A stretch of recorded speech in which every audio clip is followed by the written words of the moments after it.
like that role? I just go back there more so just enhance ball tracking skills and everything like that.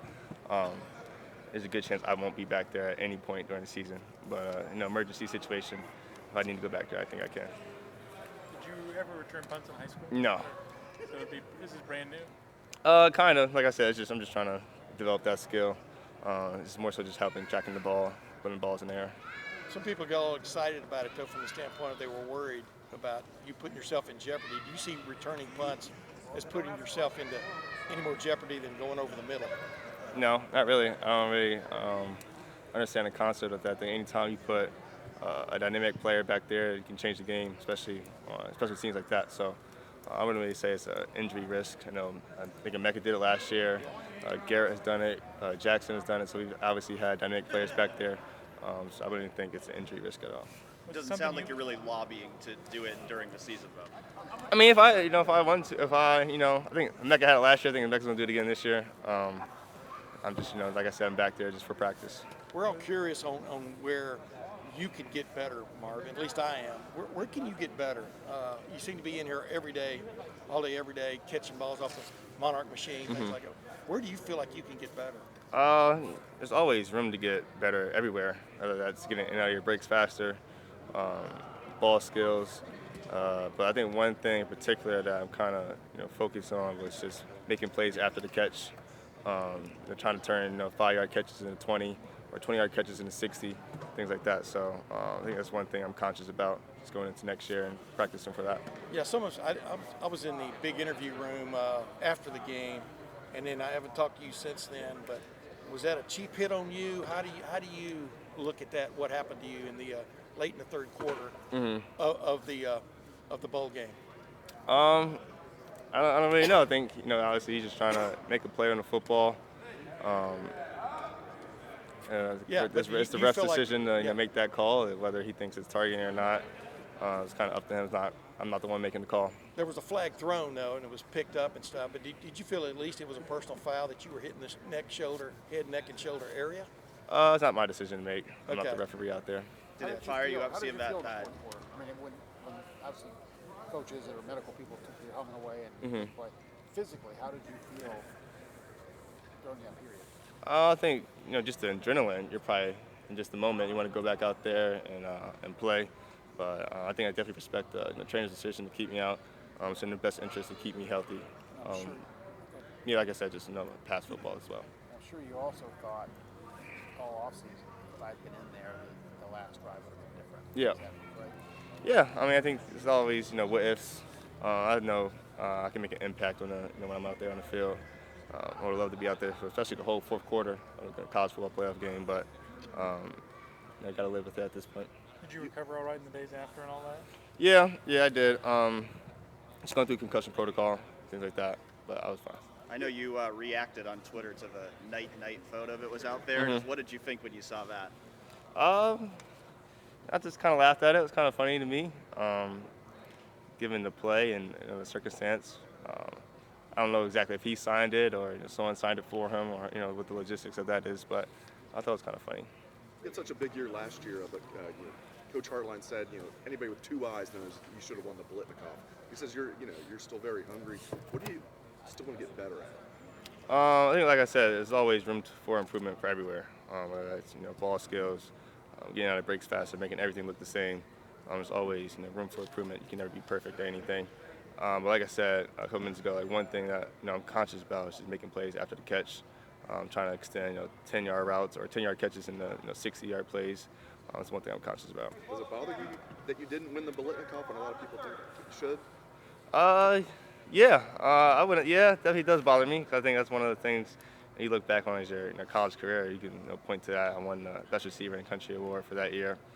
I think I definitely deserved it.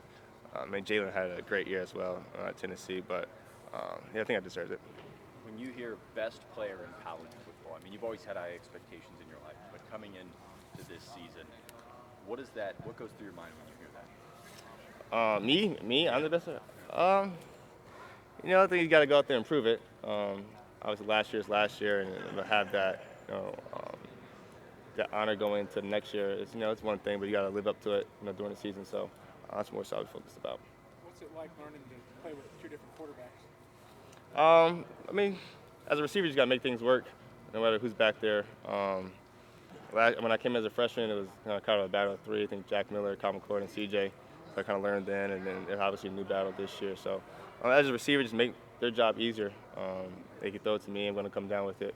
So that's all it really is. How do you do that, though? I mean, yeah, catching the ball helps, but I mean, you have to be more. Are you more precise on different things that you do, or what do you do to help? No matter who's back there, I try to do the same thing every time. Get open, catch the ball, make a play after the catch. You obviously have that history with Kyle. Is we making too much of that, or is that a real thing when you're out there on the practice field? I think we definitely have connection. It's going back since we were sophomores in high school. Obviously, the more you throw with someone, the more connection you get, and he kind of knows what I'm doing.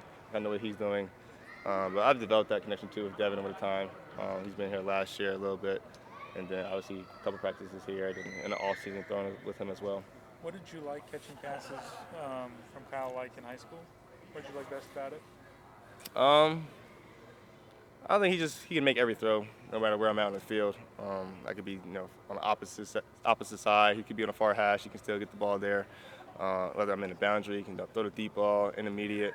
His timing is very precise, so that's probably the best thing to like about him. Where's he definitely gotten better over the last couple of years since he's been in college? I mean, you're the guy you're the best barometer for that. Yeah. You watched him as a peewee almost. Mm-hmm. I think obviously the arm talent is still there. It was always there. Just more so the mental aspect of the game. He spends a lot of time watching film and just trying to anticipate throws. That's probably where he's grown the most. Are you as eager as anyone to know who the starting quarterback is going to be, or do you? What's your take on this? Just let it play out? I mean, from your vantage point. Yeah, I'm just going to let it play out. Obviously, the coaches are going to make that decision. Like I said, I'm just going to do my job, make their job easier. Yeah. Do you see a big mobility difference between the two of those, or is that being overblown? What you mean? As far as how mobile they are as quarterbacks, how much they'll run as quarterbacks, do you guys see a big difference there? I mean, I think Devin probably has the athletic edge more so than Kyle. But I think, when Kyle needs to run, I think he can run definitely, as you guys see. Like CJ, there's a lot of talk about him being mobile. But then when he needed to run, he can run. I think Kyle can do the same thing. Marvin, there was a lot of talk in the offseason about, what are you going to do? Are you going to transfer elsewhere for NIL money? Mm-hmm. Just what was it like maybe just kind of hearing all that stuff out there? I just kind of sit back and watch everything play out because obviously I knew what was actually going on. So just reading a bunch of different things is kind of more so just a joke to me. Do you have to kind of block a lot of that out, the hype that's around you right now? Yeah, you definitely. I'm always a very humble person, humble guy, humble player. It's just obviously I know there's a lot more work to be done. Obviously we didn't accomplish any goals we did as a team last year, so obviously whatever I did last year wasn't enough. How many people? I'm sorry. Yeah, so I think I'm not really getting too big-headed or anything like that. How many people reached out to you to see if there was interest? I don't know. They wouldn't have reached out to me. They would have reached out to my family members. Yeah. Did your family members indicate there were people reaching out? No, we just focused on Ohio State. I know you did just have a NIL deal announced yesterday of Ronald McDonald House. Just how many NIL opportunities have you seen come your way as a result of your success last season? I don't know, honestly, because there's an email, my Instagram bio, whoever email. I don't have access to the email. I don't really see. Well, I do have access to it. I don't really go in there and see what deals are offered to me. Kind of leave that to my team, and we take care of everything. So you have like an agent who handles that for you? I wouldn't say agent, more so my dad, but we just we have a good group. People taking care of that. How much does that help to have your dad, somebody who's played on the highest level, to kind of help you manage the spotlight around you? Good. I think one thing he always says, just focus on football, though. He's going to take care of all the NIL stuff. Like you said, first you got to keep the main thing. All the NIL stuff is not even possible if you're not performing on the field. So that's what I really focus on. Does he kind of help you, though, like stay focused on football? He does, but like I said, me being who I am, I'm always focused on football, regardless. I don't really need someone else to help me with that, but he does. With Mecca and Julian being out, obviously those young guys are getting more opportunity. What's impressed you about those guys? They come in to work. That's one thing I loved about them. They're always out there with me on the jug machine. I come in here sometimes, and they're on there, and I'm not even here, so I love that about them. Yeah. As someone who played... No. When you first get here, I know you've had a crazy work ethic. It's hilarious at this point how much you're in here. When you first get to college, you have to learn how to work at that level, typically. I think both, kind of see the older players and see what they're doing and like, okay, this is what they got with the work they're putting in. I kind of have to do the same thing, but I always kind of had that coming in here as a freshman. So I think it's something you learn, and also sometimes you just have it. So about what point last season did you maybe start? You're saying that out there on the Juggs, everybody was out here today, but when did you start seeing some of those young guys maybe join you out here, and it wasn't just some of the veterans out here? Well, Reese Stockstill has always been out there with me. Xavier Johnson, Mecca comes out there sometimes. Jaden, so it's more than just me out there most times. But I think now he's seeing DBs come out there, running backs come out there. Kind of seeing that this offseason. So I guess they kind of look at me like, okay, it kind of worked for him, so let me kind of put in the same work. When Monarchs leadership style, more just go do it? Yeah, just lead by example. I try to pull some guys with me here and there. I kind of tell them if I'm coming out here, and I'm always welcoming people. It's not just my machine out there. It's all. When Monarch reached out to you though for an NIL deal, I mean, did you say about time? I mean, what was your response to that? Because you gave them a lot of pub. You've given them a lot of pub over the last. Yeah, one I wouldn't really say. A situation with Monarch, it's not an NIL deal. It's more so it's a partnership. Oh, I got you. Yeah, I'm an athlete ambassador for them, so it's not an NIL deal. But I think it kind of took its own path. Yeah. What does that mean, athlete ambassador? What does that mean? More so just I kind of want to be the example for that brand or for that company. Obviously, the Seekers helped me a lot in my career this far here at Ohio State. So any way I can promote the company. Yeah. That's good. Hey, one other quick. What is the best thing? That machine can throw any pass at any time, right? Yep. I mean, what is that like to have that available to you? I know we talked about with you last year a lot and stuff, but even, it's like I had CJ Stroud. I said that machine's going to replace you one of these days. He laughed, of course. But what is it like to have that? It's not just throwing you fastballs. Yeah, I mean, just always access to get more catches in when the quarterback maybe trying to rest his arm for the next day or something like that. I still want to get my catches in, so I think that's probably the best use I have for it. How do you think of Brian Hartline being promoted to offensive coordinator? Obviously, he's a guy you know very well. Yep. He's still working with the wide receivers, of course. What do you think of the promotion to OC? Yeah, I'm super excited for him. I'm super excited for the team, super excited for the offense, see where we're going to go. I think he has aggressive kind of mindset going into it, so I'm definitely excited to see where we go. You played with Kyle McCord in high school. Just what is it about Kyle that makes him a great leader? I think he kind of, first off the field, he's somebody you can talk to about anything. He's going to talk to you about anything, just answer your questions. He's going to always help you and be there for you. So I think that's one thing he's always had since, in high school.